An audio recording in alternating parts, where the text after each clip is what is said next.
Live from Chattanooga, Tennessee, it's Nooganomics, Nomics with David Tulis.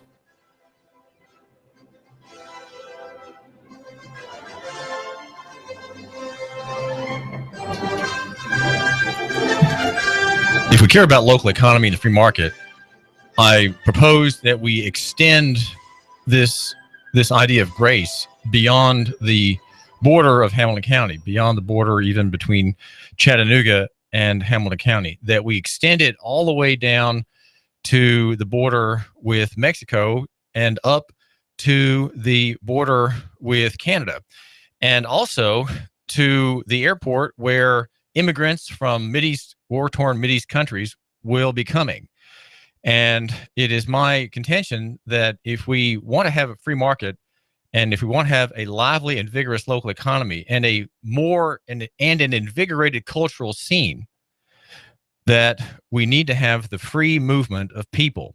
Now, this is a very difficult position to take. And it's difficult because at the same time as I say that, and I'm thinking in terms of the marketplace and the movement of people, the free flow of labor, I come into a seemingly contradictory idea, and that is the threat of militaristic Islam. And we understand that militaristic Islam is something that penetrates all the way back to the source of that religion, and that is the 7th century prophet Muhammad, who declared himself to be God's prophet, and who made the revelation, the text of that religion, of which there are three main pillars. That is to say, the Quran, that has two parts, the Meccan part and the Medinan part. The first part is religious in nature. The second is political and military, geopolitical in nature, bent on conquest. Then there is the Hadith, the commentaries, and finally there is the biography of Muhammad. And since he is viewed as like Christ is viewed among Christians, his actions and even his offhand comments are viewed as law. And the most faithful Muslims take all those examples as ISIS does. ISIS takes everything that Muhammad did and enshrines it as a principle, as a matter of right or as a duty. And that includes beheadings, that includes rapes unto death of 9-year-old girls in front of their parents. That includes forced conversions. That includes homosexuality. That includes a certain kind of pederasty, which is to say sexual abuse of young boys by men. All of these things are allowed. Sexual slavery is allowed. Slavery is allowed. Polygamy is allowed. And of course, the destruction of all those who, as they come into your scope of action and within your means, they are to be subjugated unto death if they do not convert. So it is a political military system that has a world theory, just like communism did, from Lenin and Marx and Stalin and all the Italian progressives inspired by Gramsci and others. They all had an idea of social conquest and finally political conquest. Now, that system is where there's a conflict that system has generated with the rise of the caliphate, the rise of aggressive Islam in the past 40 or 50 years, based partly on decolonialization and the secularization of the West. One that is very, very causes much anxiety among practicing Muslims. And then also the imperial ambitions of the American empire, which has created the circumstances in the Mideast that feed the hatred of the West and the hatred against Christianity, which is the world-changing system of belief in God that is the winning side. It's the winning side by promise and also by method. Just look at Christian marketing, and you'll see what I'm talking about. Christian marketing that wins by persuasion and not by threat, and promises of virgins for vainglorious death on behalf of the prophet. That's the alternative marketing in Islam. Join us in conquest. Kill the enemies. Have all the women you want for rape. Loot at will and have your way. That's the promise in the marketing side of Islam. Well, these are great systems, Christianity and Islam, and the Muslim system is in view today in Nashville. It's in view in Nashville. It's in view today at the sheriff's Hamilton County Sheriff's Department with Jim Hammond. Fred Fletcher, the chief of police in Chattanooga proper, down Nicola Highway, he is also paying very strict attention to the Muslim threat, right? It is a Muslim threat. We have the prospect of mall shootings. We have prospect of mass shootings, not by people driven by Ritalin and Prozac and other pharmacopoeia, but by religiously inspired young men like Muhammad Abdulaziz, who shot up 2 federal facilities here in Chattanooga and killed 5 on July 16th. We understand the Muslim threat, and it is coming here. Now, you should say, well, and here I am making you, my listener, I think maybe more aware of this and other media outlets in Chattanooga. I think perhaps if you want to find out the Islamic news of the day, and reaching back into its fundamentals, you might have a slight advantage over others who don't know about our show, but you do. And so what we're trying to do is inform you about this threat. Well, how is it that? So here's the problem that as you see it that I face. How can I talk for free markets on the border, and yet very, very severely describe the political military system of jihad? How can I talk about jihad in one breath, and at the next breath say, well, we need to have open borders, we need to have a free market, and in fact, we don't want to have a continuation of the Sharia, the effective Sharia by the modern police state. That's what we have. We have a Sharia system with a Western flavor, and that it's driven by the ACLU. It's driven by the Association of the Separation of the Foundation of Separation of Church and State, and other groups that are, that man the campus barricades at Vanderbilt. Right? These are the people who are imposing Sharia in league with and in much the same format as the modern police state, with its traffic stops, its fusion centers down by the courthouse and other places. And, it's Tennessee Highway Patrols, it's Tennessee Bureaus of Investigations, etc. And all those things together are part of a kind of Sharia-like system. And so what I'm saying is that there's an apparent, the conflict in my position as a free marketer aware of Sharia is not really self-contradictory. It is coherent. And I hope what I can do is suggest, just sketch out a defense of this position. And it goes against what a lot of people are saying. So I'm offending people on the progressive left, the Chris Brookses, the Lana Suttons here in Chattanooga, by talking about Sharia openly, right? You're not supposed to do that. You're being critical. You're being negative. You're being bigoted, and so on. To talk about the strengths of Islam, but on the other hand, we have people who are kind of free market oriented conservatives. They're Republicans. Some of them are Democrats. They're Americans. They have a nationalist perspective. They love their country. They love the United States. They're offended. They're offended at threats to the United States proper, to the government, and to the people of America, and so they are against having any immigrants come here, and I'm offending them too. I'm offending them because in my belief, we should have immigration, and in fact, if we have open borders, we would have a much different. We would have a much different country, would have a much different political circumstance, I think. And I would like to suggest we would have more prosperity. And if we had, think about this, if we had 10,000 Muslims in Chattanooga, which I don't think we'll get that many. We may get a few thousand, we may get a few hundred over at Bridge Refugee Services off of Howell Drive, which is off of Highway 58. We may get a few hundred. And what happens then? Well, suddenly the Christian church is suddenly aware that it has among the people who live in the town, people who have a totally and belligerently contradictory idea about God. Well, would the presence of these immigrants revive the interest that Christians have in their own religious faith? I think it would. I think it would, because they would be facing a challenge because the Muslim system is a total life and worldview about God and about the duty of man on this earth.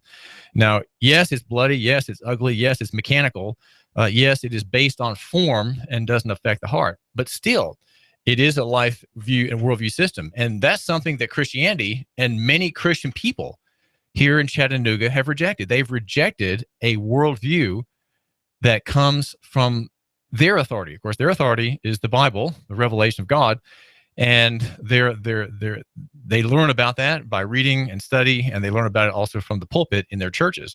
And the view in many churches here in Chattanooga is that Christianity has nothing to say about immigration, right? It has nothing to say about immigration.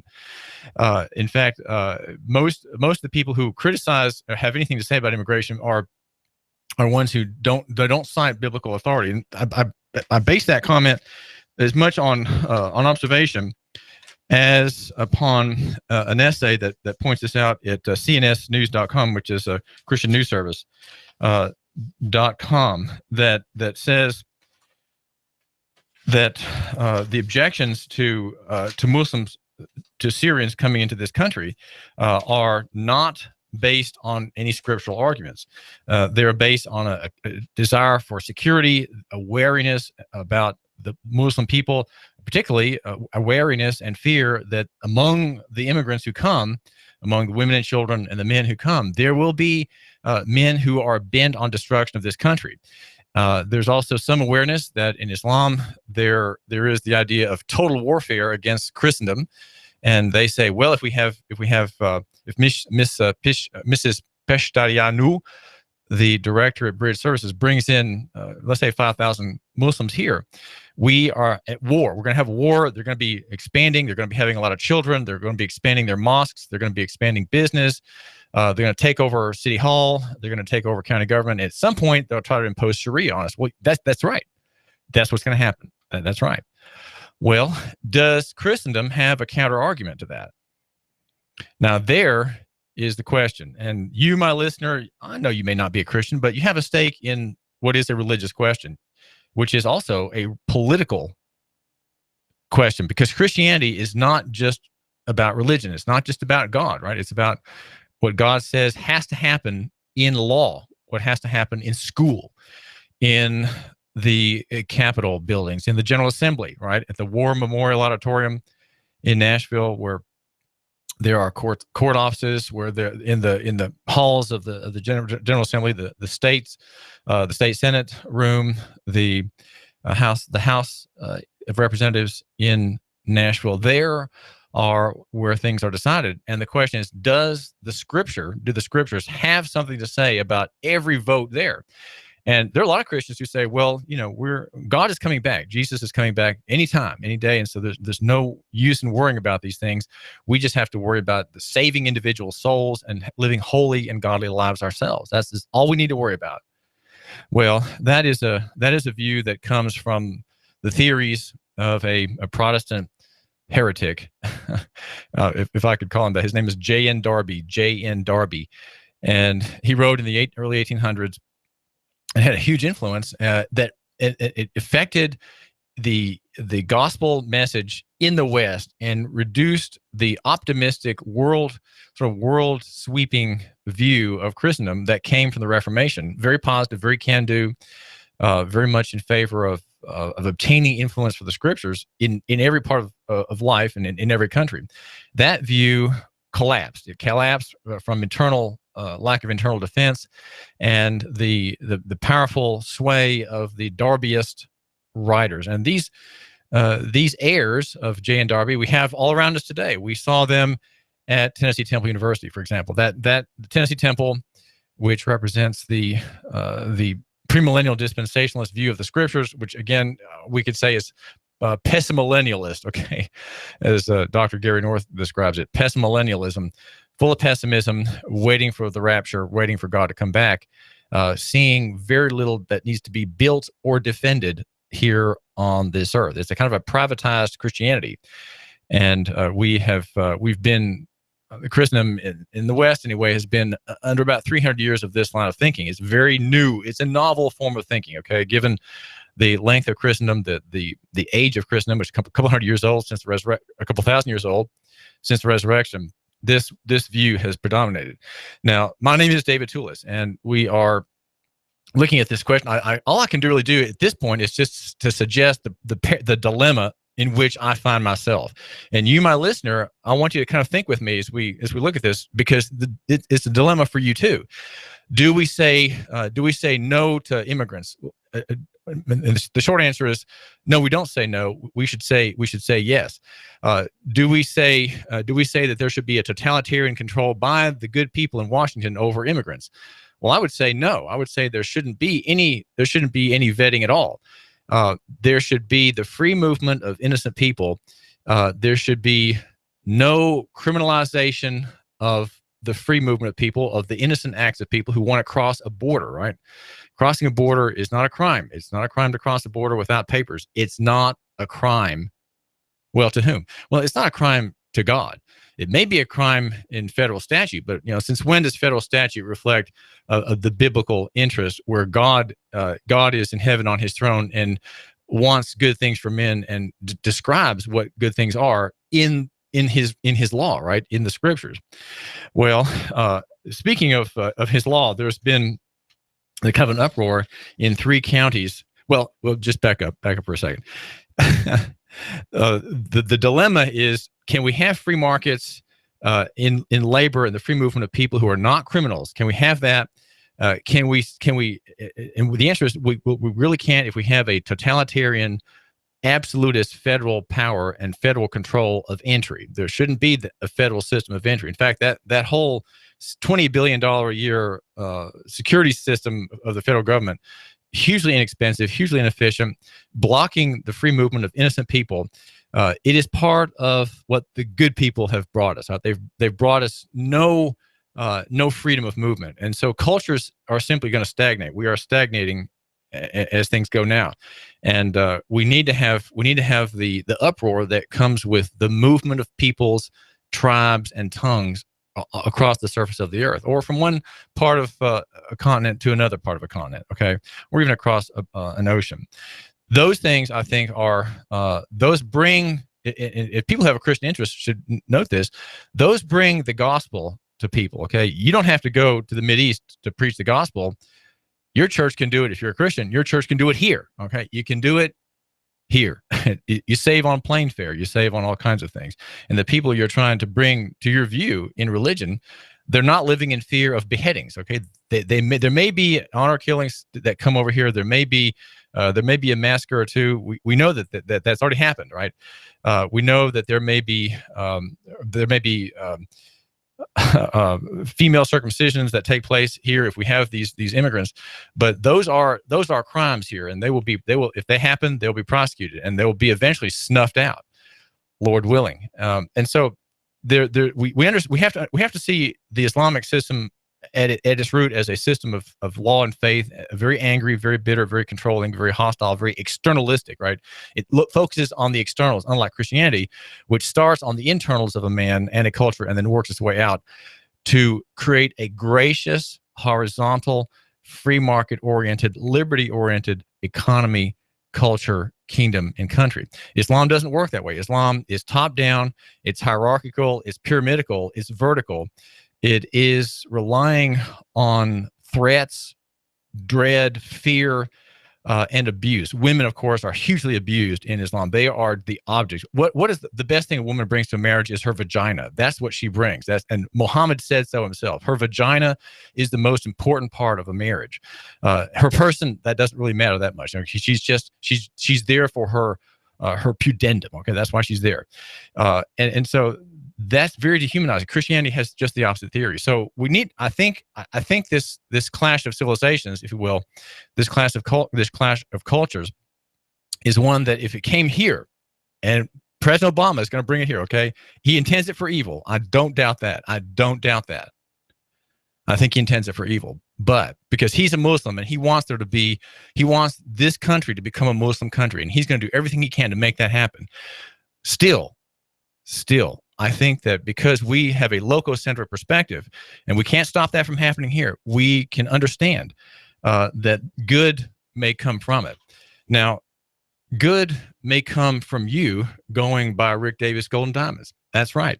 You, my listener, can go there, and you can do either two things. You can buy from Rick Davis there on Brainerd Road. He has a total store sale going on now, and prices on his jewelry, designer jewelry, and gifts and things of that kind are 50, 60 to 70% off.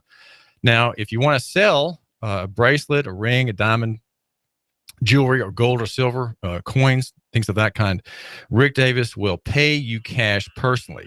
He will pay you cash. And so the words are cash, the same word 3 times, cash, cash, cash, Rick Davis Gold and Diamonds. Something you need to think about going into now. Get some cash now for your expenses or for a treat or a gift. My name is David Tulis, and we're told by Jonathan Merritt, writing at Jonathan Merritt at religionnews.com, that many Christians who are opposed to Muslims coming here don't cite a single biblical example. You give us 12 minutes and 40 seconds, we'll give you Chattanooga and the world. News Talk 1240. Expect a cloudy, breezy, and mild start to your Wednesday. We'll see rain and thunder showers march in from the west. Some of the rain locally heavy through early afternoon, highs upper 60s. Tonight, decreasing clouds, drier lows upper 40s. For Thursday, beautiful. Lots of sun near 65, turning cooler Friday. Come to Larry's world-famous buffet in Trenton, featuring some of the finest home-style cooking around. Larry also offers catering. That's Larry's, open Thursdays through Sundays, just off 559 Trenton. And I'm 1412 Chief Meteorologist Patrick Orr. On AM 1240, Hot News Talk Radio. The Fed raising rates, China's economy in trouble. Don't let headlines derail your long-term financial strategy. I'm Edward Jones financial advisor Patrick Neal. At Edward Jones, we provide the tools for a reasoned, disciplined approach to investing. Stop by my office next to the Target Shopping Center in Hickson, or call me at 423-870-7894. That's Patrick Neal at 870-7894. Edward Jones, making sense of investing. Member SIPC. You have an event coming up for the holidays, or maybe it is your daughter's wedding, or maybe just a church or office party, then you need to select Choo Choo Barbecue. That's correct, Choo Choo Barbecue. Whether you like pork, chicken, or beef, oh yes, Choo Choo Barbecue with their savory rub flavor. Oh my goodness, it's making me hungry right now. You add in their delicious smoked aroma, and you have set the table for a perfect meal. Choo Choo Barbecue. That's right, Choo Choo Barbecue. Why don't you give them a call right now? 423-843-9554. That's 843-9554. Call 423-843-9554. Choo Choo Barbecue. You know where it's located, off of Hickson Pike, right there at the Valley Brook area. Don't kid yourself. Your stomach is already on the way. You want more business. You want to increase your bottom line. You want to spend less on advertising, imaging your business, and general expenses. You need Trade Bank. Trade Bank of Chattanooga. Trade Bank. Call now to get access to nearly 400 local businesses. Trade Bank. Call 877-2202. 877-2202. Trade Bank. You want to increase your cash flow, your competitive edge, attract new customers, and build a loyal customer base. You need Trade Bank of Chattanooga. Call right now. 877-2202. When you join Trade Bank, you'll get the benefit of free advertising in our monthly magazine, tradebank.com, emails, and mailouts. Join Trade Bank now and receive your Trade Bank debit card with trade credits to spend any way you want with our wide variety of Trade Bank partners. For almost 30 years, Trade Bank has been your voice for small business, a member of the American Bankers Association, and in good standing with you. Trade Bank of Chattanooga. Call now for a free consultation, 877-2202. That's 877-2202. Trade Bank of Chattanooga. Do you feel better outside your home or business than in? Indoor air quality is important. Mildew, mold, smoke, water, and rodent damage are prime causes of poor indoor air quality. Ducts, Indoor Air Professionals, better known as Duct Busters, cleans HVAC systems using 127 definable Duct Busters steps. Let Mark Thompson address the indoor air quality at your business to help reduce employee illnesses. Prevent fires by cleaning your dryer vents. Mark and his parents, Dick and Joan Thompson, have been building our local economy and helping local people with HVAC systems 16 years. Ducts, Indoor Air Professionals. Call 876-9907. 876-9907. Ducks. Call now. You give us 12 minutes and 40 seconds, we'll give you Chattanooga and the world. News Talk 1240. Fox News Radio, I'm Lillian. A gun battle in a Paris suburb overnight targeting the alleged mastermind of last week's terror attack. As Army reinforcements arrived, it was clear this was an ongoing operation, even though the shooting appeared to have stopped. The police prosecutor said 2 suspects had died, one man who was shot by police and a woman who detonated a suicide belt and killed herself. Several police were injured. One was seen limping away, supported by colleagues. Dozens of homes in the immediate vicinity were evacuated. Ian Woods with Fox sister network Sky News. A Paris prosecutor says it's unclear if they got Abdelhamid Aboud. Former Texas Governor Rick Perry asking his state's highest criminal court to toss out felony charges of abusing his power while still governor. And 2 Air France planes flying from the U.S. to Paris, given the all clear after anonymous threats forced them to be diverted last night. Fox News, we report, you decide. You give us 12 minutes and 40 seconds, we'll give you Chattanooga and the world. News Talk 1240. Live from Chattanooga, Tennessee, it's Nooganomics with David Tulis.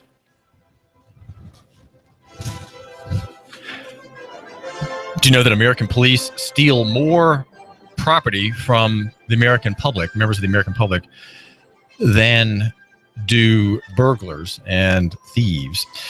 This is according to the freethoughtproject.com. There is an essay by Matt Agarist, and he's not talking about thievery, he's talking about burglary. Burglary figures are well beaten by the seizure figures gathered by the U.S. Department of Justice. And he has a citation of a PDF. And the value of asset forfeiture recoveries, as they're called by U.S. authorities from 1989 to 2010, was $12.6 billion. Or to be exact, it's $12.667,612,066. Again, the shorthand is $12 billion seized from members of the driving public and the fixed public, right? People who are fixed in their restaurants and hotels have lost their property by CAF, CAF, or civil asset forfeiture. The rise is 19% per year of thievery by the state as against members of the public, some of whom may end up having convictions for drug trafficking and other things, but they are still members of the public, and this is a civil action, right? These are civil actions that mostly have nothing to do with any criminal case that ends up being prosecuted. In 2008, he says law enforcement took over $1.5 billion from the American public. Now, took is the euphemism. While this number seems incredibly large, just a few years later, in 2014, last year, the number tripled to $4.5 billion. When police surpass the criminal accomplishments of those they claim to protect you from, he says, there is a serious problem. Well, what we're seeing here is part of the skimming economy. We are in a very brittle national economy, and the skimming economy, the harvesting economy, is something you see even in the Hamilton County Sheriff's Department.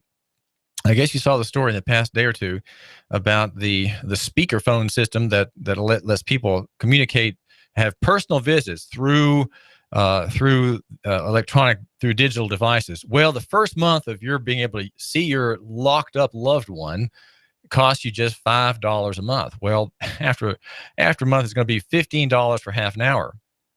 Well, that is the skimming, rent-seeking economy that is growing up all around us. Like it is proliferating at every turn. Someone is making a good killing, a good buck, taking advantage of these people who have no choice. Everywhere you go, there are fees, there are assessments, there are liabilities generated.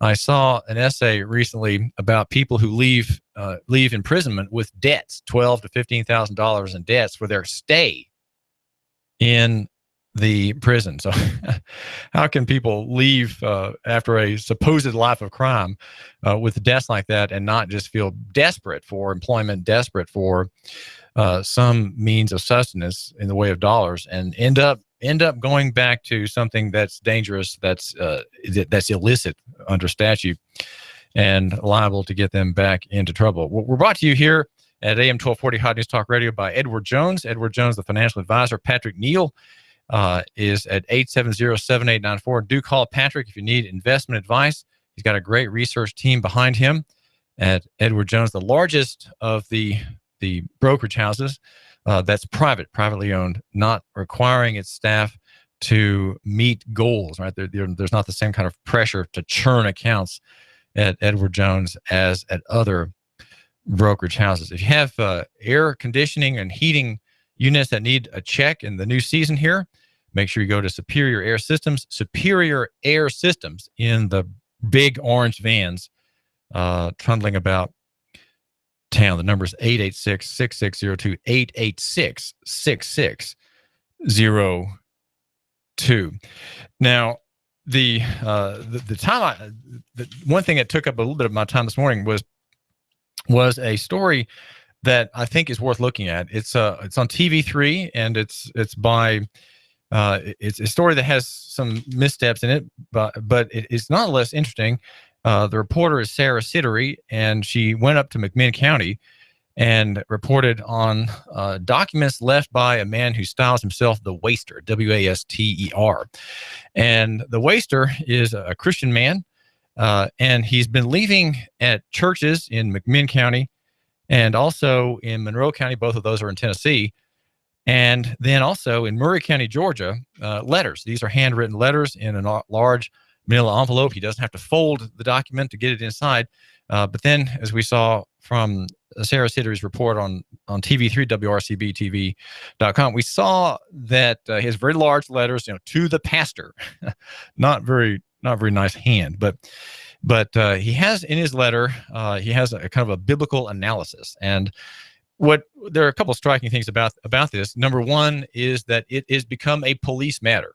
This, I think, is really shocking, and it's shocking because it shows into what lowest state we have come in our country in the way of local economy discourse. That is to say, discussion and conversation. Think about this. When you have a dispute with someone, you argue, right? You raise your voice, maybe you offer your proofs and arguments. And if you do it by letter, well, you send the letter and you criticize someone. That's what letters to the editor are for. In Chattanooga.com or at the Times Free Press, you have these brief missives that make some kind of objection or comment or praise. And so you have a discussion about things. Well, here we have a letter that goes out, and the problem with it, though, is that it's anonymous. We don't know who the Waster is. What is the Waster, and what is this man saying? He's done this 50 times. I'm not clear at this point if the letter is handwritten each time, personal in a way, or if it's a photocopy. The story did not indicate, and you can't tell by looking at TV3's rendition. It has a photograph that you can enlarge on its website and actually read the document. I think you should do that. And so involving himself in this is Detective Blake Witt of McMinn County Sheriff's Department. And he signs his name, the Waster, and cites Isaiah 54:16, which says the following: "Behold, I have created the blacksmith who blows the coals in the fire, who brings forth an instrument for his work.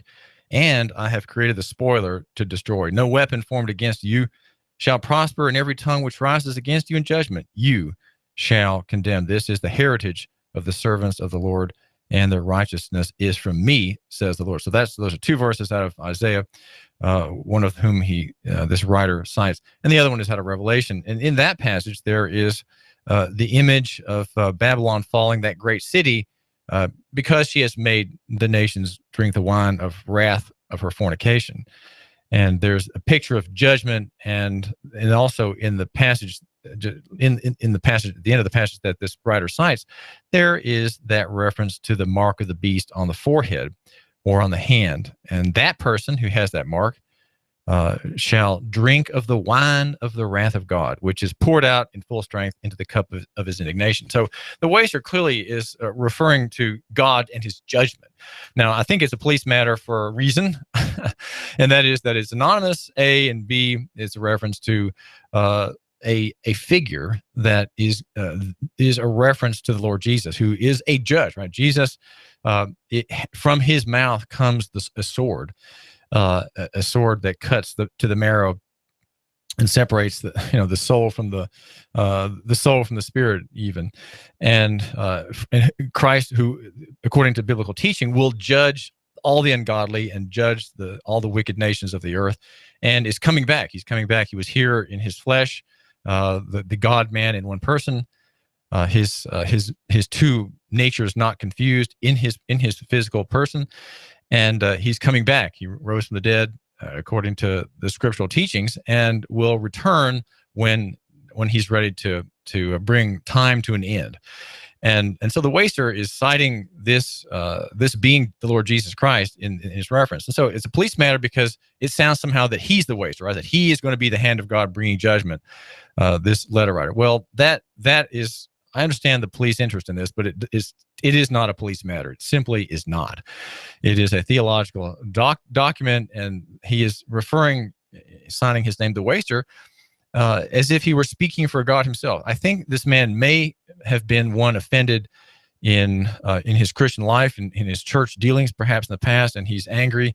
There are some references in his letter to talebearing, and that is a commandment that he stresses needs to be understood and lived out. And so if he has a grievance, I think it's on that point.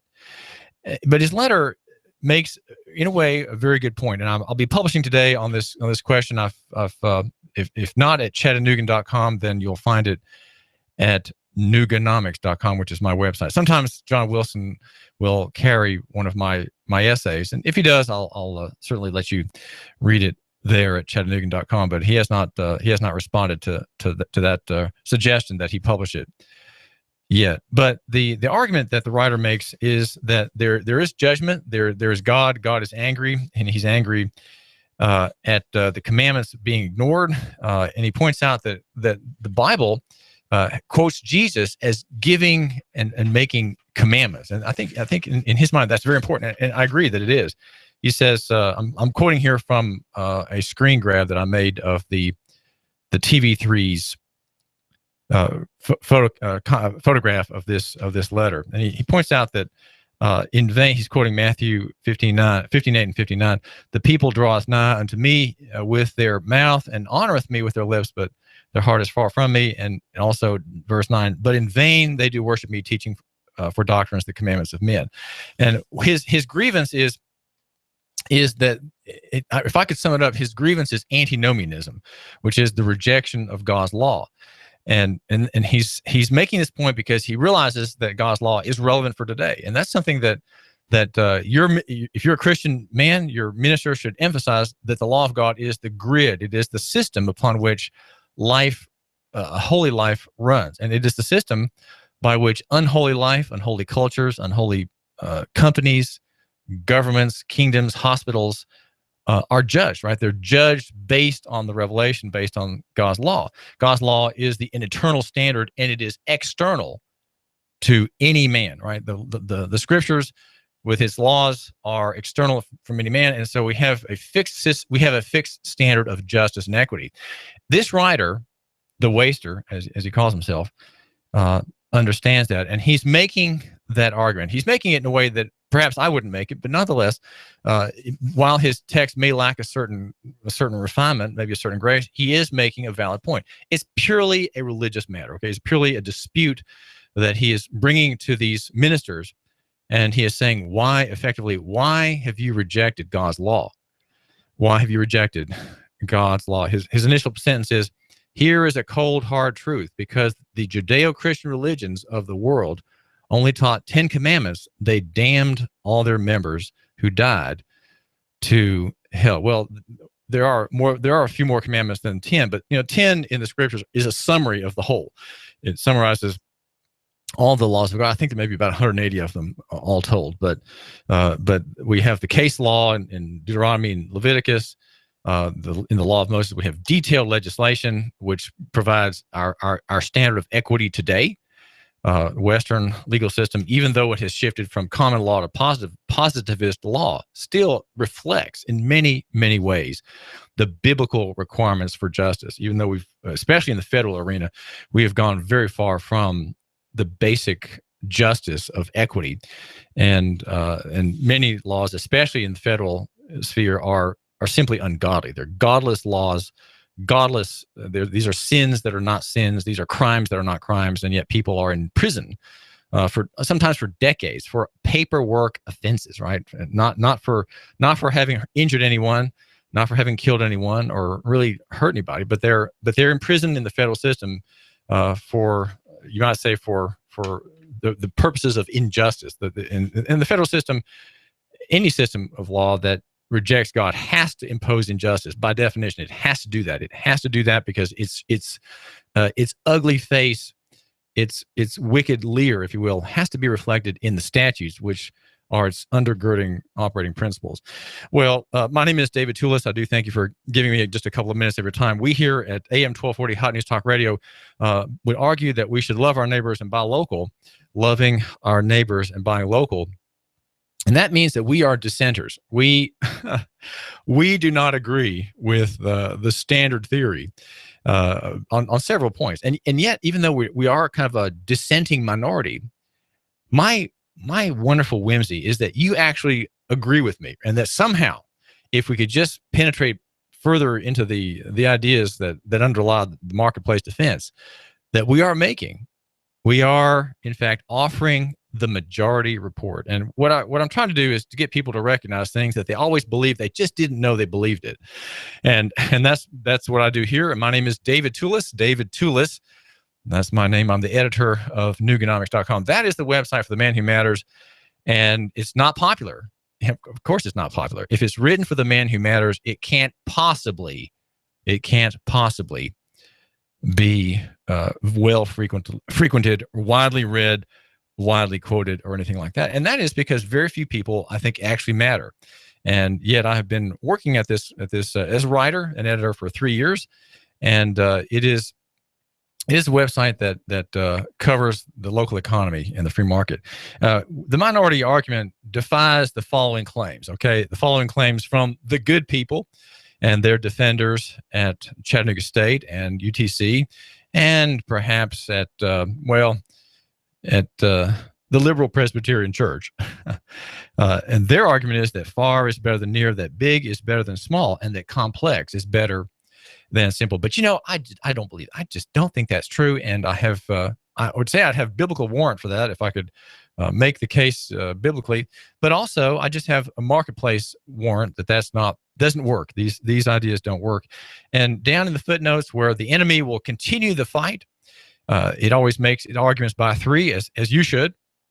There are two more points where the fleas with scimitars and javelins are making war. The Crusaders and the infidels making war. And the infidels are saying that corporate is better than personal and that abstract is better than physical. But I'm not sure about that. I'm not sure about that. What about you? We're brought to you by Choo Choo Barbecue. If you're hungry, make sure you go to Choo Choo Barbecue. It's a terrific restaurant. It's in New Digs, a new, wonderfully new building on Hickson Pike, right near Valley Brook. You'll enjoy the new building there, and a major investment by the family that runs Choo Choo Barbecue. Catering is number one. Cater your event. Have Choo Choo Barbecue bring the pork, chicken, or beef and all the offerings to your event. Call 870-7894. Call that number. Write it down. 870-7894. Call today. You want to get in line now to have Tripp and his staff help you. And but of course, you can just go in and have lunch today. I suggest you do that, or buy lunch for the office people today. Just do something different. My name is David Tulis, and just also wanted to mention that in our love your neighbor buy local theory, you want to find someone nestled perfectly within that concept, and that is Danielle Mitchell. She's going to be on just after me today, and her show is called This Doc is in the House, and she is in local economy. She's got her practice is local economy based. Now I'm going to leave it at that. I want you to ask her how it is that she's doing that. It's unique. It's different as a practice. This is to say in the business side of her practice. But she's also unique in her care for her patients, her connection with her patients in her family practice, specializing in orthopedics and also urgent care. It is, after all, the Chattanooga Sports Institute, right? Sports, these are her clients. So make sure that you just make note of Danielle Mitchell, Chattanooga Sports Institute, and give her a call at 875-1005. That's 875-1005.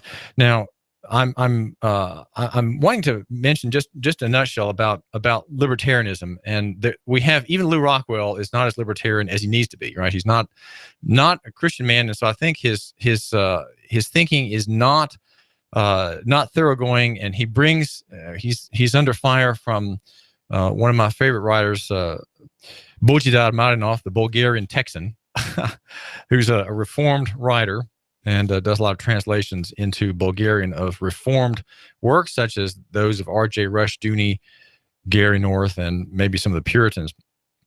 But he says we should never give any government power over non-criminal individuals. And that's what the anti-immigration wave that is sweeping the Republican world is doing. We want government power against non-criminal individuals. But I think what we should do, if we're going to defend free markets and local economy, is we should never call for the criminalization of any action or any behavior which is perfectly natural under free market conditions. Now, these people maybe don't deserve having U.S. taxpayers pay for their trip over here. I would object to that, and so would you. But if they're here, we should say, okay, well, they're brought here with a malicious purpose. President Obama, being a Muslim, wants to do his part for jihad. This is how he does it, by bringing as many tens of thousands of Muslims over here that he can from anywhere he can get them. Right now, he's got the weak kind of Muslims, and these are Syrians. They are from a non-lethal, westernized group of Muslims. They're not the Wahhabis of our main ally in the Mideast, the brutal beheading, female circumcising type Wahhabi Muslims of that monarchy. He said, Marinov says, no matter what you imagine, a government that has power over one group of non-criminal individuals will extend its power over all non-criminal individuals. And a government which criminalizes one specific expression of perfectly natural behavior, such as crossing a border, will eventually criminalize all expressions of perfectly natural behavior. What is a border, after all? How can there be a crime in crossing a border? Well, there can't be. In the scriptures, you can cross onto someone's land. There's no crime in doing that, okay? If you're asked to leave, you leave, but there's no crime. There's no tort or injury or harm done when you cross into someone's land. And in fact, the old republic, and even all countries influenced by biblical law, would let you harvest for your personal immediate consumption food growing on a stranger's land. And that's out of Deuteronomy. It says, when you enter your neighbor's vineyard, then you may eat grapes until you are fully satisfied, but you shall not put any in your basket. See what the rule is there? You can't harvest it to take away for resale, but you can eat. You can always satisfy your eat. That's why the gleaning laws in the Old Republic were so valuable. It was a means of support for the hungry. They gleaned, they harvested what they needed right then, and they could even sell it, but they had to harvest it themselves.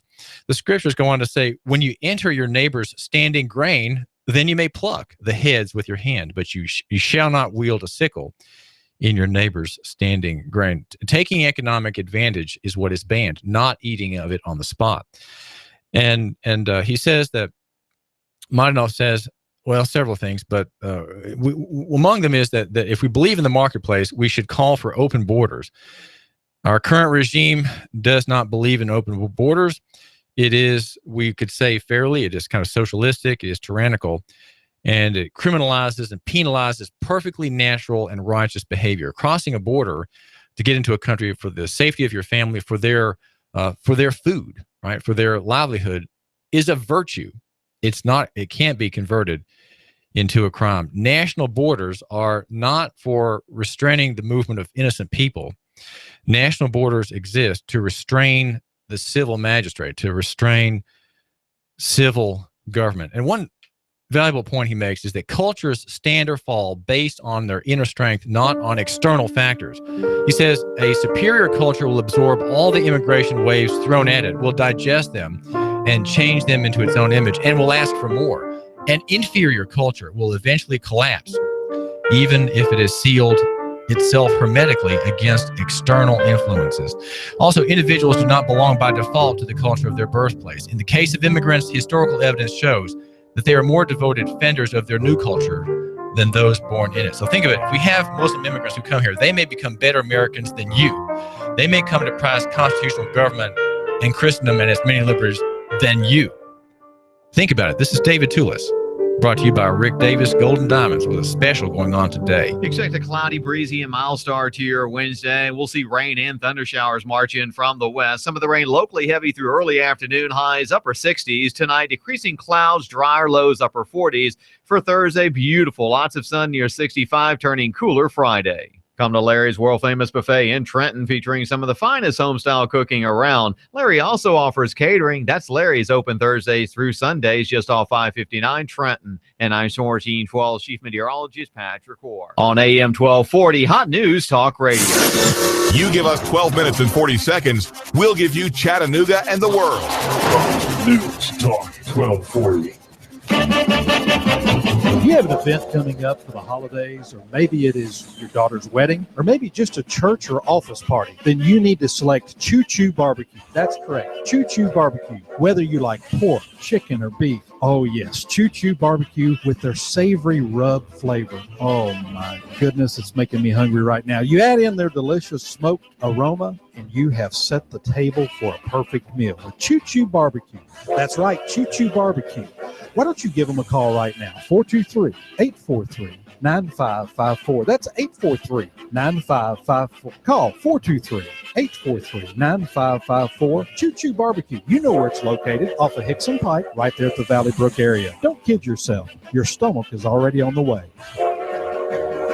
Cell Surgeon, an affordable quick fix for your smartphone and tablet in Northgate Mall next to Old Chicago Pizza. We do the best quality work. We have the best customer service, the most competitive prices around. Cell Surgeon, a painless operation to fix your sick device. Well, if you have a cheap charger or something that's not really designed for your phone, it can mess with your battery. It can actually fry your phone. So you need to make sure you have a quality product that's going to be designed for your phone. Cell Surgeon, your smartphone doctor's in the house at the Northgate Mall next to Old Chicago Pizza. If you charge it in the morning and, by noon, it's at, 50% under normal use, that means your battery's pretty much dead. And once you've reached that point, it starts to deteriorate. Cell Surgeon. Call 423-668-0100 or go to cellphonerepairchattanooga.com. We do free estimates. If your phone's not working properly, bring it in when we're happy to take a look at it and diagnose it and see what we think is wrong with it at no charge. Most phone repairs can be done in 30 minutes or less. Cell Surgeon, an affordable quick fix for your smartphone and tablet in Northgate Mall next to Old Chicago Pizza. Don't take it in the bathroom. Don't ever put it in your back pocket. And don't charge your phone while you're sleeping. Cell Surgeon, an affordable quick fix for your smartphone and tablet in Northgate Mall next to Old Chicago Pizza. Call 423-668-0100 or go to cellphonerepairchattanooga.com. That's cellphonerepairchattanooga.com. Cell Surgeon, your smart device doctor is in the house. I love my Flex loan from Advance Financial. I needed cash, I needed it fast, and I didn't want to get a payday loan. My Flex loan from Advance Financial is not a payday loan. It's a line of credit. I only pay for the cash I need, and I only pay for the time that I need it. There's no lump sum payment. My Advance Financial Flex loan is an open line of credit, and I can get cash anytime I need it. Visit one of our 24/7 locations and get the cash you need today. Advance Financial. Welcome.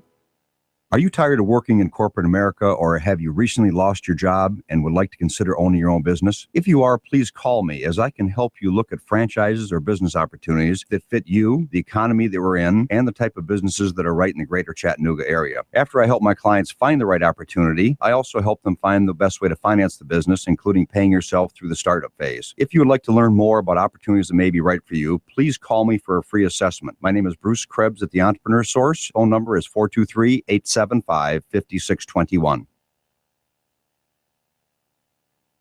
Here you are, working to keep your customers happy and to manage your cash flow. IRS problems are the last thing you need, but here they are, flapping about you like vultures. Get help from Eric Pelton and his team of accountants at E.J. Pelton Company. Audits, letters, proposed return changes, 1099s, penalty threats. Pelton Tax Resolution Services brings peace of mind and helps you keep more of what you've earned. EJPelton.com. Offices on Brainerd Road and in Saudi Daisy, just north of the Bilo. That's EJ Pelton. Call 622-3156. Think ahead, 622-3156. If the South would have won, we'd have had it made. I'd probably run for president of the southern states. The day of the You give us 12 minutes and 40 seconds, we'll give you Chattanooga and the world. WSDT Saudi Daisy, Chattanooga. CBS News, I'm Frank Sedapani. A neighborhood outside Paris is calm and quiet hours after a long, loud, and deadly overnight siege. CBS's Vicki Barker has the latest. A terrifying pre-dawn wake-up call for people in the Paris suburb of Saint-Denis. There were explosions. We felt the building shake. There were guys upstairs screaming, shoot, shoot. French SWAT teams targeting the mastermind of last week's terror attacks. When it was over, 2 suspects were dead, including a woman who detonated a suicide vest. 7 people now in custody. French officials aren't saying if Abdelhamid Abaoud or the so-called 8th attacker, Salah Abdeslam, are among those killed or captured. Vicki Barker, CBS News, Paris. French President Francois Hollande says ISIS is a threat to the entire world and has to be annihilated. We are at war. Une guerre contre un terrorisme. We are at war against terrorism.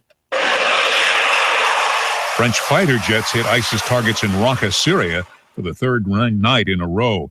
Here at home, Republicans in Congress, afraid that ISIS terrorists posing as Syrian war refugees could sneak into the U.S., are lining up behind a bill to slow President Obama's refugee program. The president is furious. They've been playing on fear in order to try to score political points. And it's irresponsible. And it's contrary to who we are. And it needs to stop because the world is watching. The White House plans to steadily increase the number of refugees accepted into the U.S. the next 2 years. At least one person died when a boat filled with sub-Saharan refugees capsized off the western coast of Africa. A search is underway for 17 people missing. Executives at supplement laboratories in Dallas and Anaheim are facing federal criminal charges. CBS's Paula Reed tells us why. These companies are responsible for 2 of the top weight loss supplements. One of them is called Jacked. The other one is called Oxy Elite Pro. And these companies were able to get them into the U.S. by saying they were derived from natural plant extracts, when in fact they were completely synthetic. The windstorm that blew across the Pacific Northwest late yesterday was a killer. KIRO TV reporter Jeff Du Bois, just outside Seattle. When you have 70-mile-per-hour gusts, it literally snaps trees off in half. Those trees then fall onto homes, cars. 3 people have been killed in this fall storm. Work on new homes and apartments fell 11% in October. National Association of Home Builders chief economist David Crow says the numbers have to be taken in context. Probably an overreaction because they were up significantly in September. In fact, a near all-time high. Former Texas Governor Rick Perry is asking the state's highest court to throw out felony charges accusing him of abusing his power during the time he was in office. Lawyers will argue that case today. Perry calls the charges a politically motivated attack that damaged his aborted run for the White House. In early trading, the Dow Industrial Average is up 100 points. This is CBS News. If you're a man over 40 and can't stop going to the bathroom during the night, if your urine flow is weak, if you're using the bathroom more than your coworkers, then you have all the signs of an aging prostate. Prostate problems affect the majority of us men as we age, and often we ignore waking up 1, 2, or 3 times a night to go to the bathroom until either you or your wife had enough. I urge you to call for your risk-free bottle of GoFlow Prostate Formula. GoFlow Prostate is non-prescription and contains clinically studied natural ingredients that help to reduce waking at night to urinate. GoFlow helps to increase urine flow when you go and helps to stop it when you sleep. Best of all, GoFlow Prostate was developed by medical doctor Mitchell Fleischer. Call now, try it risk-free, and you'll even get free shipping and handling. Call 1-800-667-8218. That's 1-800-667-8218. This offer is available for a limited time in response to this ad. Call now. Don't wait. Call 1-800-667-8218. That's 1-800-667-8218. New York State's investigation into fantasy sports games is expanding. CBS's Heather Bosch has the latest. The probe now includes online giant Yahoo, sources tell Reuters. Yahoo says its daily fantasy sports site is legal, but the New York Attorney General says the games are really just a form of illegal online gambling. He's already asked for court orders to shut down DraftKings and FanDuel in the state. CBS has a small interest in FanDuel, which has barred New York residents from its paid contests now. DraftKings has pledged to continue. Heather Bosch, CBS News. Well, here's one way to beat a speeding ticket. Near Brisbane, Arizona, a state trooper was about to write up a lead-footed driver when another car pulled up, and the driver of that one said that his granddaughter was giving birth. The trooper let the speeder go and went to help with the delivery. Mother and baby are both doing well. Frank Sedapani, CBS News. Are you paying? You give us 12 minutes and 40 seconds, we'll give you Chattanooga and the world. News Talk 1240. Live from Chattanooga, Tennessee, it's Nooganomics with David Tulis.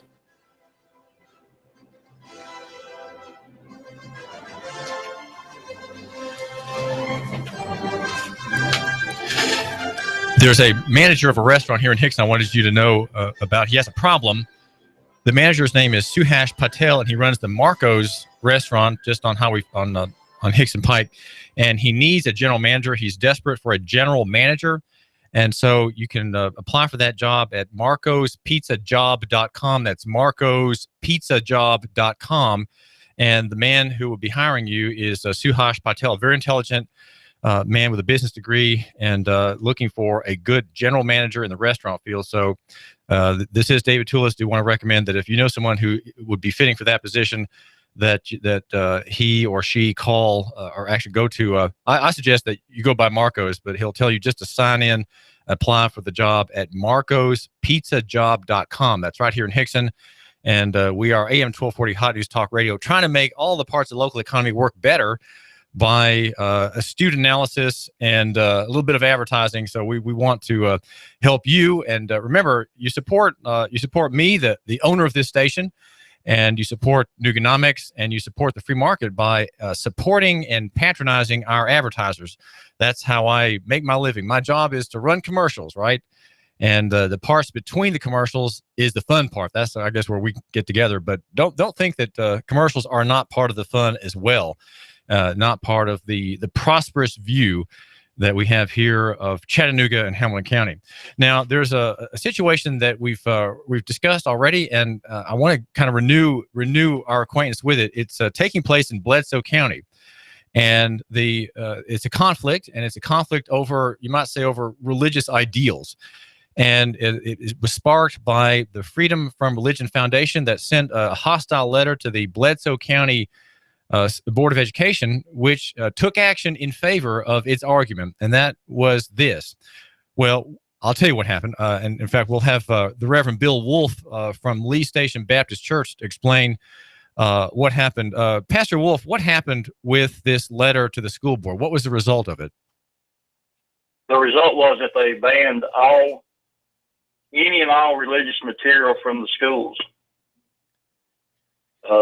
Nobody can bring any religious material in. What prompted this move?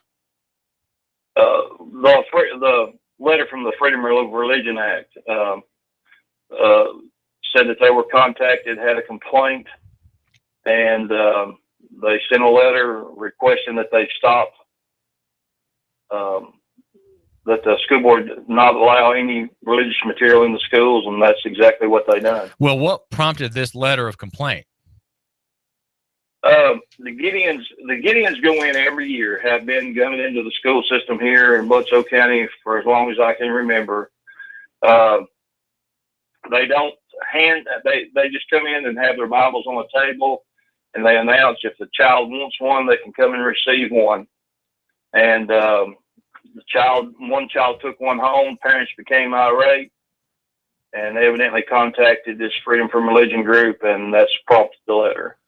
So now the word received that you use, let's describe that. The word received means that the student has to take action on his or her own, right? It's not handed to that student by a member of the Gideons. right? The Gideon doesn't hand the book.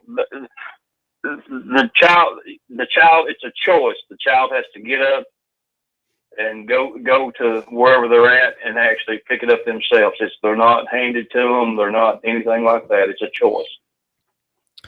And so this foundation, which is a known enemy of Christianity, on the theory of the separation of church and state, wants there to be effectively a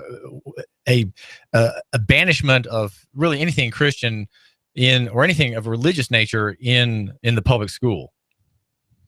Right. Yeah, they don't want any kind of religious material in the school system. Now, what kind of Bibles are we talking about? Bill Wolfe, the minister at Lee Station Baptist Church. What kind of scriptural copies or volumes are we considering? We're talking about the New Testament scriptures. The King James version of the New Testament scriptures is what's always been handed out, with the Psalms and Proverbs attached at the back. Yes, sir. Mm-hmm. That's correct. Okay, we've all seen them. We probably all have several of them in our the back side of our bookcases. I know I recently accounted for about 4 of them that had gathered in my custody over the years, I guess, starting as a college student. So we're talking here not about the whole Bible, but just the New Covenant, transmissions from God to His people. That's the New Testament plus the books of poetry. Right. Mm-hmm. Well, that's correct.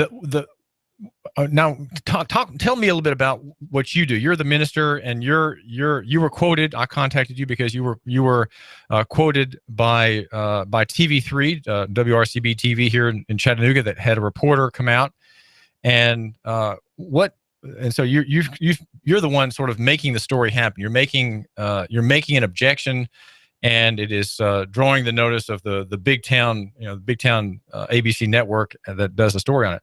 What is your argument? What is your objection, Pastor Wolfe?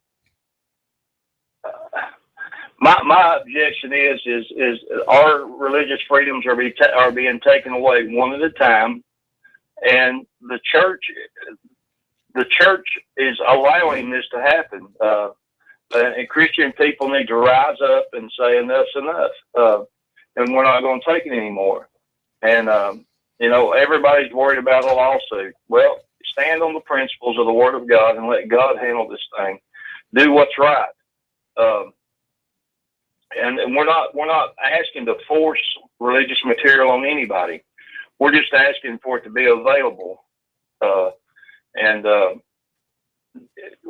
just let the children, if they so choose, pick it up. I'm not even asking them to let the Gideons back in anymore. I'm just asking for us to be allowed to lay scriptures on the table. And if they want to take it and pick it up, let them pick it up.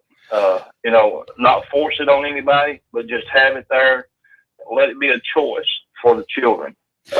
So when you're encouraging Pastor Wolfe, encouraging Christians in Bledsoe County and elsewhere to rise up, what is it that you have in mind? What kind of action suits this suggestion? What would come from that suggestion? Litigation? Well, if it comes to that, yes, sir. Yes, exactly. Well, I pray it doesn't come to that, but I think we have a anti-bullying policy here in our Bledsoe County school system, which I'm all in favor. But this is exactly what's happening to us. We're being bullied by a atheistic group, and why should we bow down to a bully? There's not but one way to defeat a bully, and that's stand up to them. And that's what we've got to do. Well, are you satisfied, Pastor Wolfe, that the state school system in Bledsoe County is not offensive to Christianity elsewhere? And it's not offensive to Christianity. Right. Is there? What's your assessment of public schools in your county and the state system?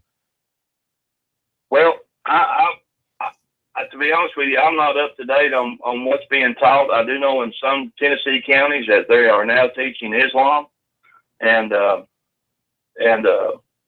don't think, as far as I can find out, we're not doing that here in Bledsoe County, which I'm proud of that. But that'll be the next thing. If they will cow down and bow to one threat, and they'll do it again to another. We've got to draw the line.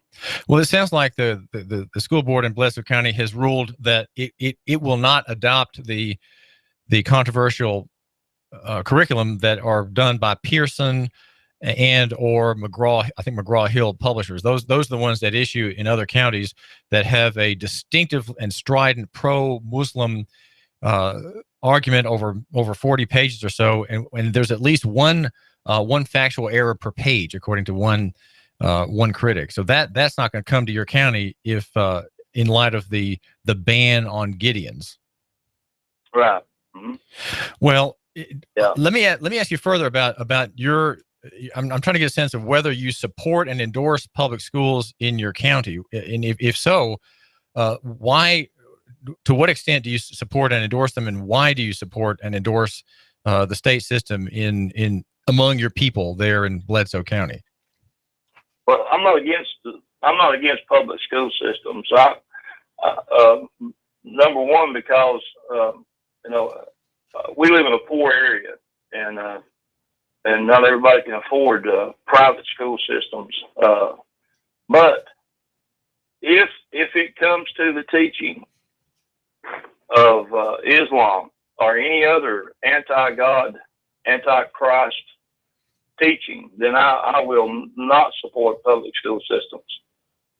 Any time that we go against the law of God, then I'm against whatever's doing it. And this, now, when I was in public school here in Bledsoe County, we weren't taught any anti-Christian things. We still said the Pledge of Allegiance, still had prayer.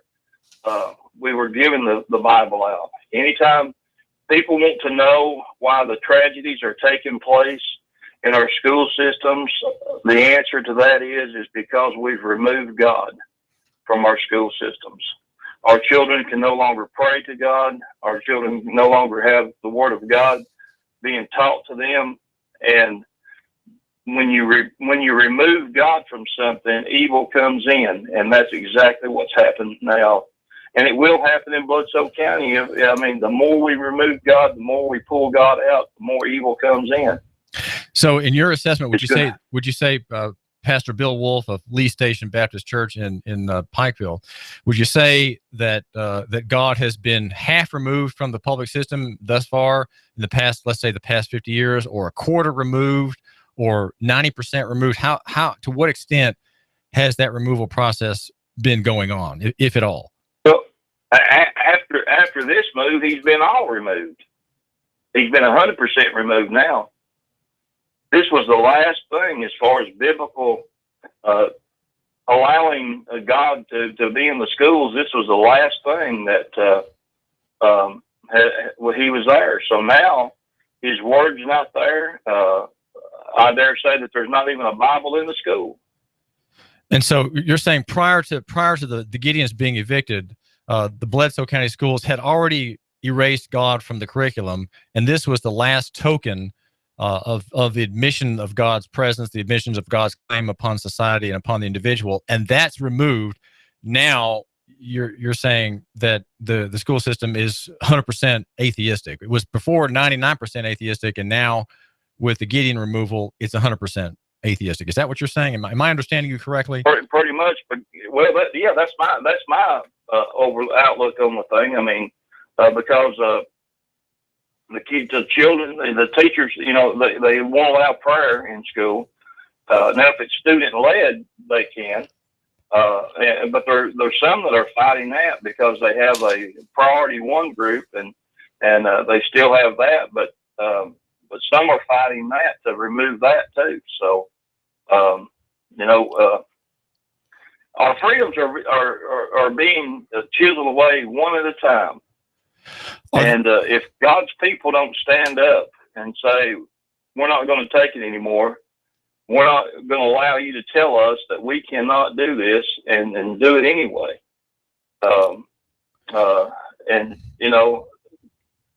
we can't sit on our backside and do nothing anymore. That's been the problem in America for years.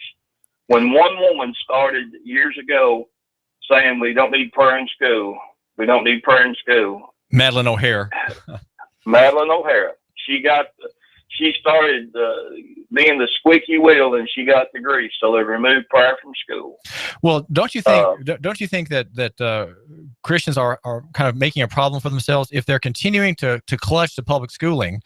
They're offended that it's essentially atheistic. Why are they still there? Why are Christians still patronizing the county school system, not objecting to the taxes for it, and so on? I don't understand the Christian position in supporting schools. Other ministers in your county support public education. Some of them are former teachers and so on. There seems to be widespread support in Christendom, and yet the system, by your analysis, is not 99% atheistic, but 100% atheistic with the removal of the Gideons. Why are you still having anything nice to say about the state system? I don't quite understand that. Well, I guess a lot of people feel, David, that we don't have any other choice here because of poverty. Because of poverty, financial poverty. That's it. Yeah. Well, okay. So in other words, you're saying that you feel that people and who are in your church, Lee Station Baptist Church, that they're trapped. They're trapped by circumstances into necessarily patronizing the county school system, which rejects God. Pretty much, yes, sir. Well, it seems like there are some other options. What are the possible options for these families in Bledsoe County who are truly Christian in their outlook and don't want to give their children over to the state? Homeschool. Is there a homeschool support group in Bledsoe County? Yeah, there's a homeschool group here in Bledsoe County. There's several. I know several families at homeschool. Are they members of your church or elsewhere? I don't have any in my church now. They have graduated from homeschool. I know several. I've had families in the past that have been there and have their children have graduated from homeschools. Is there anything, Reverend Bill Wolfe of Lee Station Baptist Church in Pikeville, is there anything that can redeem public schools? Is there anything that can make them holy and true and right and good again, if they ever were? Sure there is. I mean, God's people can serve on these school boards and on the state level school boards and bring back curriculum that teaches creation, bring back curriculum that teaches the scriptures, and go back to the way it was. Our founding fathers, when public schools were first founded, the book that the children learned to read out of was the scriptures, and we need to go back to those days. Well, has Christendom made a very serious compromise, though, that might make that kind of a wild dream? The compromise being that the state is the place and platform of education and not the family. Is there not a compromise that's been made that you can't, with your kind of thinking, overcome? That's probably true, because anytime you allow the government to control something, it gets way off base. So the answer to my question then about whether schools can be redeemed or not is really no. I mean, you said yes, but in a way, really no. You think that it can't be, because it'll never go back to the way it was, because people won't take a stand and take it out of the hands of the government. Well, it sounds like you've got your work cut out for you in Bledsoe County in the work of the gospel ministry, Pastor Wolfe. Yes, sir. Well, what about the argument that people make that are supporters of the public system? They say that, well, my children, my 9-year-old son is in there and my 6-year-old daughter is in first grade in the public school because it's a mission field. What do you make of that argument? Does it still hold water in your estimation, Pastor Wolfe? Well, our children, we have some children in our church that make it a mission field. That can be a true statement. They are there. And we have children visiting our church because of our children that are there that are spreading the gospel, and it is a mission field. And so, statement can be held true. I think it does hold water, because if the children who are attending churches around, if their parents are teaching them that that they need to be out spreading the gospel and teaching their friends about the gospel that doesn't know Christ, then yeah, it can be. And we see evidence of that just about every week. We have new children coming because of the ones that are in there spreading the gospel and telling the good news of Jesus. So these children, they're not, in your mind, they're not being sacrificed by their parents to the state system, and in fact, they can resist all the falsehood, all the secularism, all the evolutionism in the public system, and the reason they can do that is because they're missionaries in the public school. Yes, sir, and they're being taught at home. They're being, I think it all goes back to the home. What we teach our children at home. My daughter went through the public school system, and she is now a student at UTC. And you better know that my daughter speaks her piece when it comes to her Lord and Savior. And UTC is probably one of the liberalist universities around. But she's there getting a business degree, and when conflict comes, she doesn't care to stand up for it. Well, thanks so much, Pastor Wolfe, for chatting with me and my listener here at AM 1240 Hot News Talk Radio. Thank you very much. Thank you, sir. Bye-bye. Pastor Wolfe runs Lee Station Baptist Church, and he is objecting to the removal of the Gideon Bible program in that county schools on a kind of a threat from a private party who contacted the Freedom from Religion Foundation, or FERF, if you will. And the board has said no religion in public schools. So public education has had, as he sees it, the last vestige of Christianity. So it's not 99% atheistic now in that county, but 100% atheistic. And yet Pastor Wolfe says that Christian people can still patronize the state factory school system on the missionary, my child is a missionary theory. And yet he says that the school system, the public school system, cannot be redeemed because it's made fundamental compromises with the state. This is David Tulis at AM 1240 Hot News Talk Radio. You give us 12 minutes and 40 seconds, we'll give you Chattanooga and the world. News Talk 1240. Expect a cloudy, breezy, and mild start to your Wednesday. We'll see rain and thunder showers march in from the west. Some of the rain locally heavy through early afternoon, highs upper 60s. Tonight, decreasing clouds, drier lows, upper 40s. For Thursday, beautiful. Lots of sun near 65, turning cooler Friday. Come to Larry's world-famous buffet in Trenton, featuring some of the finest home-style cooking around. Larry also offers catering. That's Larry's, open Thursdays through Sundays, just off 559 Trenton. And I'm 1412 Chief Meteorologist Patrick Orr. On AM 1240, Hot News Talk Radio. The Fed raising rates, China's economy in trouble. Don't let headlines derail your long-term financial strategy. I'm Edward Jones financial advisor Patrick Neal. At Edward Jones, we provide the tools for a reasoned, disciplined approach to investing. Stop by my office next to the Target Shopping Center in Hickson, or call me at 423-870-7894. That's Patrick Neal at 870-7894. Edward Jones, making sense of investing. Member SIPC. You have an event coming up for the holidays, or maybe it is your daughter's wedding, or maybe just a church or office party, then you need to select Choo Choo Barbecue. That's correct, Choo Choo Barbecue. Whether you like pork, chicken, or beef, oh yes, Choo Choo Barbecue with their savory rub flavor. Oh my goodness, it's making me hungry right now. You add in their delicious smoked aroma, and you have set the table for a perfect meal. A Choo Choo Barbecue. That's right, Choo Choo Barbecue. Why don't you give them a call right now? 423-843-9554. That's 843-9554. Call 423-843-9554. Choo Choo Barbecue. You know where it's located, off of Hickson Pike, right there at the Valley Brook area. Don't kid yourself. Your stomach is already on the way. You want more business. You want to increase your bottom line. You want to spend less on advertising, imaging your business, and general expenses. You need Trade Bank. Trade Bank of Chattanooga. Trade Bank. Call now to get access to nearly 400 local businesses. Trade Bank. Call 877-2202. 877-2202. Trade Bank.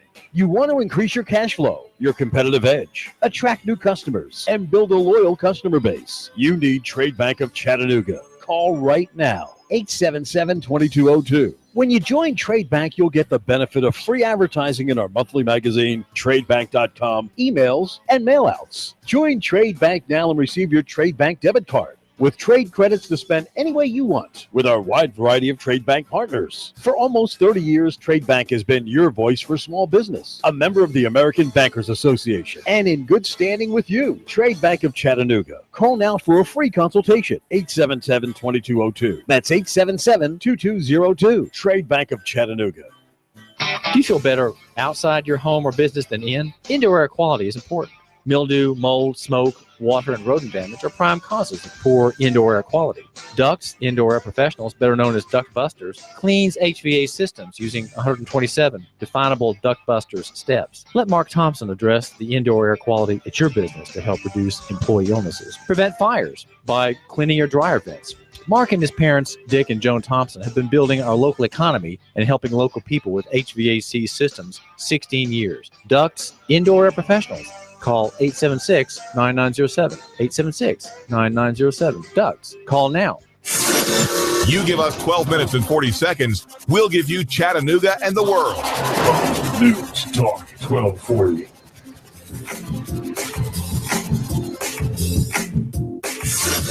You give us 12 minutes and 40 seconds, we'll give you... Fox News Radio, I'm Lillian Wu. Just north of Paris, a siege in the search for a terror mastermind, a gun battle overnight, leaving at least 2 people dead, including one woman who blew herself up. You had soldiers, you had special force police, riot police, anti-terror squads. This place, entire center of the city, was an armed camp. Finally, that was decided that there was no more inside. Forensic teams then went in and sifted through that place with a fine-tooth comb. Also, trying to wash out and make sure there were no booby traps, no explosives. Fox's Greg Palcott at the scene. 25 people arrested across France overnight. French authorities not confirming whether the suspected planner of the Paris attacks was among those killed or arrested. A severe storm across the Northeast, toppling trees which have killed at least 3 people, hundreds of thousands without power.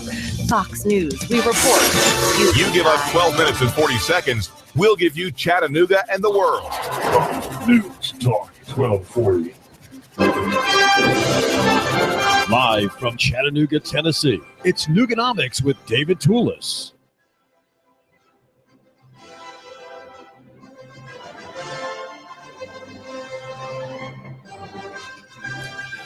I know. Local economy and free markets is a losing argument when it comes to disposing of the tough border conservatives, the raise the wall conservatives that like what they hear from Donald Trump. This is David Tulis, and caller, you are on the air. What's on your mind? After 40 years of trying to wake up the brain-dead sheep in America, the only way that we can possibly recover America is through Nooganomics.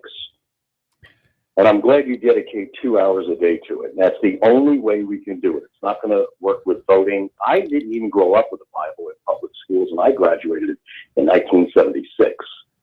What is it going to take for Americans to realize you're under occupation? Satan is in control. These Federalists in Washington are evil. In Knoxville, they're evil. In Nashville, they're evil. We are under occupation, and we have been since Lincoln. And I'm happy in the way that this is happening, because screaming about it since the 70s, telling people checkpoints, the imposition of the Fed, taking away gold and silver as money, doing everything that God hates, killing unborn children. Can't we see the signs? Republicans and Christians, you are the most guilty. You are the most guilty, because from your pulpits, you don't preach about this. And Republicans, you keep sending liberal collectivist, baby-killing socialists in. So you are reaping what you sow. Well, I think caller, you're being very kind to Republicans by calling them that. Well, let me ask you this right quick. Okay, the caller, I was going to ask the caller what he meant when he made this bold statement that really warmed my heart. Okay, I think he got disconnected. All right, caller, you're back on the air. I was going to ask you a question.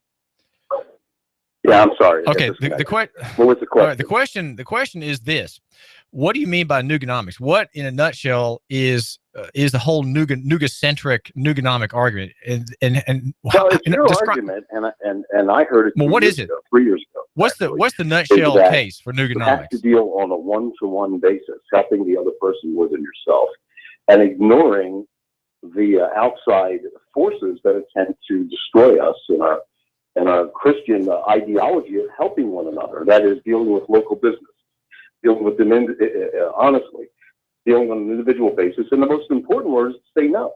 I'm not going to participate when it's illegal and unconstitutional, unethical, or immoral. To me, that's what Nooganomics is, taking back control of your life, your family, your city, your county, your state, your country, the entire nation.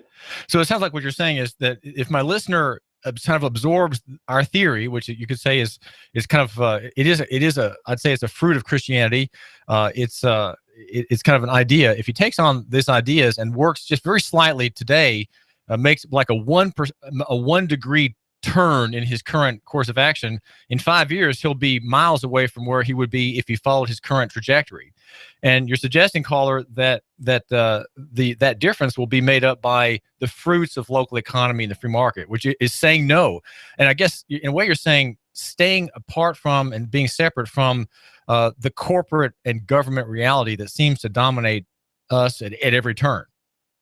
Oh, especially here in Tennessee, David. Being from the North, I can tell you, there's a smugness about Southerners to a certain extent that, the Northerners are this and that, but you're no different.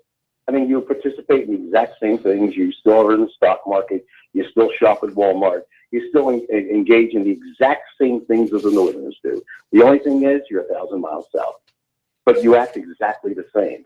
And even though there's more churches than there are bars, big deal. If you're acting exactly the same when you're not in church, how do you differentiate yourself from a Federalist or from a Northerner? You don't.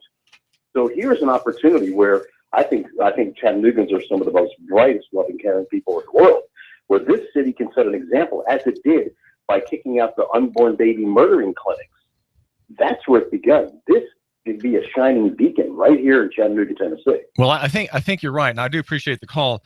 Chattanooga is blessed in many ways, and one important step is the closing a little bit more now than 20 years ago of Chattanooga Women's Clinic on Vance Road, the baby killing center that was a Tennessee licensed corporation that killed at least 30,000 children, boys and girls, including blacks. Black children were destroyed there in large numbers, far more than the representation of that race is in the population. This is David Tulis, and we're brought to you by Rick Davis Gold and Diamonds. I wanted to make sure you know about him. He's got a total store sale, as he told me yesterday, a total store sale, and it's 50, 60, 70% off. I'm not sure. I'm sure Rick is open on the numbers there, and probably will make it 70% if you press him on jewelry and other things. Now, he's a seller of jewelry on this coming holiday, Thanksgiving, Christmas season. But also, now this is what you might want to take advantage of. You, my capitalist listener, get into paper money and get out of your gold and silver bracelets, your rings, your diamonds, your jewelry. He will pay you cash for those in bills that have hundreds written on them. If you have valuables, he'll pay you cash personally. He'll evaluate what you've got. He'll make you an offer, and if you accept that offer, you'll be richer in your billfold. And it's cash. That's Rick Davis Gold and Diamonds. And go by there today. Go by there now while you have things that you might need from his jewelry counter. He has a very fancy jewelry counter, by the way, that he said, I've got a $27,000 ring in there, and real fine. So he's got very high end things and also some more medium priced items. We are AM 1240 Hot News Talk Radio, and I'm struggling to be number one at this station. I just got tremendous competition. And Russell, the kid, our news director, is probably the fiercest opponent I've got. I don't think I can beat him at all, especially on Digital Drive, which is every day at noon, covering the digital market, the digital economy. And I've got Keon Rose, our sports hero, and he's just a tremendous sports reporter and analyst, and young man, cares about sports, about which I know nothing, right? And also we've got the convivialist Eric Judd, and Sean Hannity is probably the toughest opponent I've got to get to number one. I'm not going to get past Sean Hannity, whom we have every day here at 2. And we also have Laura Ingraham, and we are the host of CBS News. And online, hotnewstalkradio.com, right? Just slap a .com on our name. And there we stream instantly and automatically without adornment to your computer, and on your smartphone, get the TuneIn Radio app. That's TuneIn Radio. And there we are in living color. You can see if my bow tie works. I have a recycled bow tie and a recycled shirt today. I'm wearing my shirt for the second day. And the same bow tie that I wore a couple days ago, the exact same getup.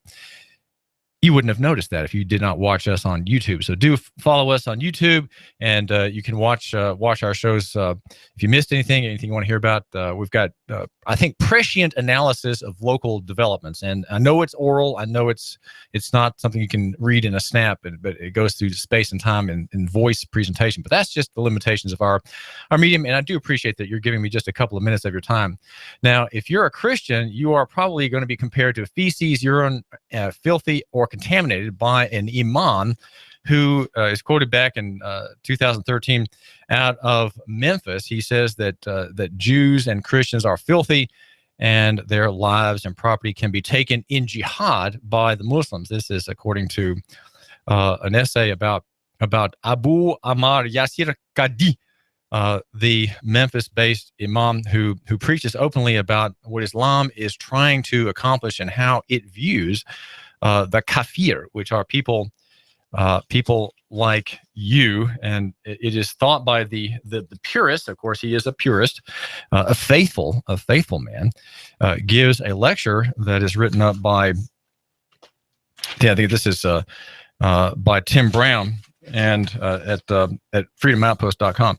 And you are not held in high regard. He says that they are filthy, a spiritual filthiness, which can only be purified by the purity of tawhid, which is monotheism, because Christians are considered to be polytheists. He adds that Allah believes anyone who is not a Muslim is a nudge or a najasa, which means that you are equivalent to excrement, to be simply swept away. He says the life and property of a mushrik, that is to say one who worships another than Allah, holds no value in the state of jihad, which means they don't say salya ilaha illa Allah. Their lives and property are halal. Now that means permitted to be taken by Muslims. The Prophet, and I quoted the hadith before, he says, I have been commanded to fight the people until they profess that there is no God but Allah, and once they convert to Islam, their life and property become protected from them. And Brown goes on to say, what does this all mean? He says, I'm glad that you asked. This means that if you don't convert to Islam, your life and property are halal, or in this case, free for the taking legally by Muslims. The Muslim theory is belligerent. It is very belligerent, and wanted to mention there's a book by a writer named Raymond Ibrahim, and he's talking in this volume about sex jihad, and it is truly remarkable some of the things that are allowed. And I think there's a quote about that the national government uses itself to justify its depredations, its false claims upon the liberties of the people, its destruction, if you will, of the liberties of the people. And he says, jihad always comes first, for it is the pinnacle of Islam. And if the pinnacle of Islam can only be achieved through sodomy, okay, yeah, that's right. There's no wrong in it. Even though homosexuals are stoned in Egypt, and elsewhere in Iraq and in Iran and in Iran, of course, it's not Arab, but in Arab countries as well. That's because it's not done for the proper motive. Sodomy, which is male homosexuality, is allowable if it serves the high purpose. And Ibrahim goes on to say, for the overarching rule of Islamic jurisprudence, and he's quoting here from a fatwa that came out in 2012 in a FADOC TV episode. For the overarching rule of Islamic jurisprudence asserts that necessity makes permissible the prohibited. Okay, you got that? Necessity makes permissible the prohibited. And this is, again, from the Muslim cleric quoted. And if obligatory matters can only be achieved by performing the prohibited, then it becomes obligatory to perform the prohibited, and there is no greater duty than jihad. After he sodomizes you, you must ask Allah for forgiveness and praise him all the more, and know that Allah will reward the jihadis on the day of resurrection according to their intentions and your intention, Allah willing. is for the victory of Islam. And we ask that Allah accept it of you. So it's a discussion about sex fatwas, and there are some out there, and they legitimize what is otherwise a capital offense. And this happened, this sort of permutating legal standard, this permutating moral standard, is something that you have when you don't have divine revelation. And that's what you have in Christianity, of course, is divine revelation that's fixed. It is fixed. It does not change. Sodomy, buggery is a capital offense, period. And there's no way it can ever be justified, and never has been justified within Christianity. It has never been done. Christianity is fixed. It does not adjust to necessity, to human necessity. And yet in Islam, in the Muslim system, even prostitution is allowable. And that's what happens among the fighters. The women are urged to go and sell themselves to these fighters who have this built up virility, being there on the desert front among the stones and the grit and the burned out houses. They are there fighting for God's glory. And sometimes they need a bit of relief. And so the Muslim sex fatwa allows them to sell themselves, and for women who are caught up in the onslaught of the faithful armies of God, to be raped even unto death, especially if there's a desire to punish some male relative or some recalcitrant father or brother who refuses to worship Allah in the same way that the ISIS fighters do, then that girl can be raped to death. That is something that has happened. And according to Raymond Ibrahim, well, I can't tell you. I can't tell you what one particular justification for sodomy is, and it pertains to the insertion of explosives within the person, okay, through a particular orifice, and that is something that is simply remarkable. You don't find anything like that in Christianity. There's no justification whatever for that. It is truly remarkable. You could even say, if you want to be gracious about it, Chris Brooks would probably say, well, this shows the admirable large view of this system of life and thought. It is all about peace, of course. It is all about conquest. Peace is the theme, of course. But if peace can't be had, then there will be unrelenting, unremitting, unrestrained war outside of any boundary, outside of any limit, in fact. And we can do whatever we want. This sort of rough thinking, right? This sort of noble thinking has been aimed at a professor in Memphis. We mentioned Memphis again. This time, this is a Muslim, but he's on the wrong side. And I've got a report here from WMC TV, Action News out of Memphis, story by Ursula Madam TV5. There's a magazine that ISIS publishes, a very slick magazine. It's online, and it's also probably you can get print copies in glossy kind of slick paper. It's Rhodes College. He's a professor of religious studies. He is a resident scholar at the Memphis Islamic Center. His name is Yasir Kadi, and he appears in the ISIS magazine. And he says, I was one of 2 clerics that they targeted in their latest magazine. This is from February, earlier this year, and basically called for my assassination, says Kadi. And they have said this is an act of worship, that if somebody kills me, God is going to reward him. Once the ISIS magazine came out with my name on it, I was actually contacted by the FBI and informed that I should take certain precautions. And also the Memphis Islamic Center, this hotbed of peace and tranquility and teaching from the pious part of the Quran, no doubt, warned about this man and the threat against his life. We are hearing news. Pat Pulford at Nooga.com is updating us about Tuesday's events. Governor Haslam is saying he does not want to take Syrian immigrants. He wants there to be suspending of placements in Tennessee until states can become more of a partner, he says, yesterday in the vetting process. Marina Peshtarianu of Bridge Refugee Services in Chattanooga is quoted. She says, I don't think preventing Syrian refugees from coming to Tennessee is the humanitarian American way to deal with this. The U.S. has always offered a safe haven to those needing protection. And she goes on to say that refugees are subject to the highest level of security check of anyone coming to the U.S.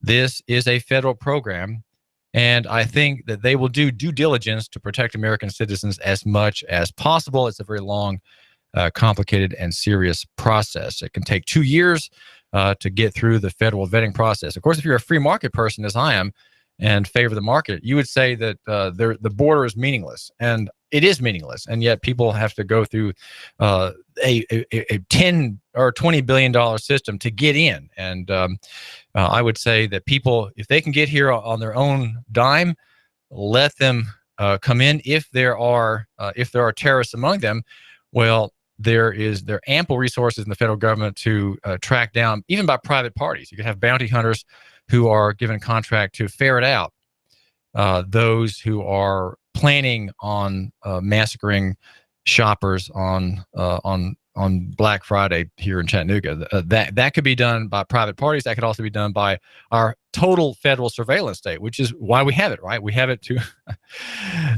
your constitutional rights are violated every day. Every press of the keyboard, your rights are violated by the good people. And justified how? Well, by necessity and by the fact that we have to track down and intervene.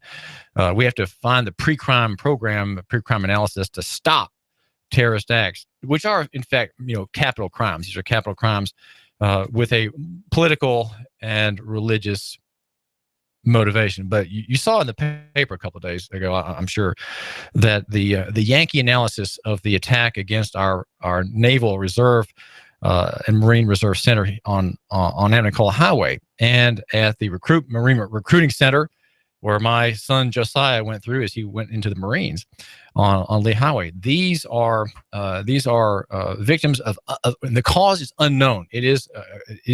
I think there are people very frustrated in the national government who can't declare the obvious. They can't declare the obvious, and so it is a mystery as to why Mohammed Abdulaziz, whose father works for city government and has acted the part of head of household in I'd say in some respects a typically Muslim fashion, kind of a ruffianly character, given the lawsuit that was filed in that family's distress.